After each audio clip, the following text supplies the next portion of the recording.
ఈ ప్రయాణంలో మీరు చాలా బిజీగా ఉంటుంటారు ఇన్ని సంవత్సరాలు. ప్రతిరోజు ఏదో ఒక ఇంటర్వ్యూస్ ఇలా మీటింగ్స్లో ఉంటూ ఉంటారు.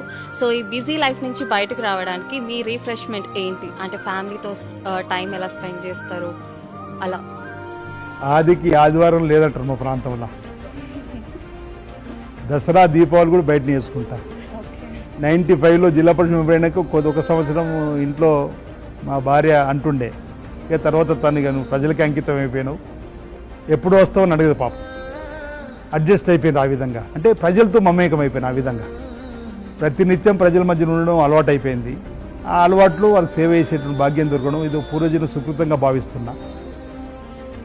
ఇప్పటివరకైతే అంటే ప్రజా జీవితంలోకి వచ్చిన తర్వాత నేను గెలిచిన తర్వాత దుబాయ్కి వెళ్ళిన కృతజ్ఞత సభకు. అందరూ అనుకున్నారు అక్కడ ఏదన్నా పర్యాటకంగా చూసడానికి కోసం ప్రయత్నం చేస్తానండి. ఎక్కడికి పోలేండి, క్యాంపులు తిరిగినా నా కోసం పనిచేసిన వాళ్ళకి ధన్యవాదాలు చెప్పొచ్చిన. ఖతర్ వెళ్ళినప్పుడు కూడా క్యాంపులు చూసి వారి కష్ట సుఖాలు చూసి వచ్చిన. హోమంలో పార్వతి పరమేశ్వరుడు కళ్యాణం అయితే పోయి చూసి వచ్చిన. అంటే ఈ జీవితంలోకి వచ్చిన తర్వాత ఇతరత్ర అనేది ఆలోచన లేదు. చూడాలి, మీరు అనుకుంటుంది ఇప్పుడు సమయం వెచ్చించడం కోసం ప్రయత్నం చేస్తా.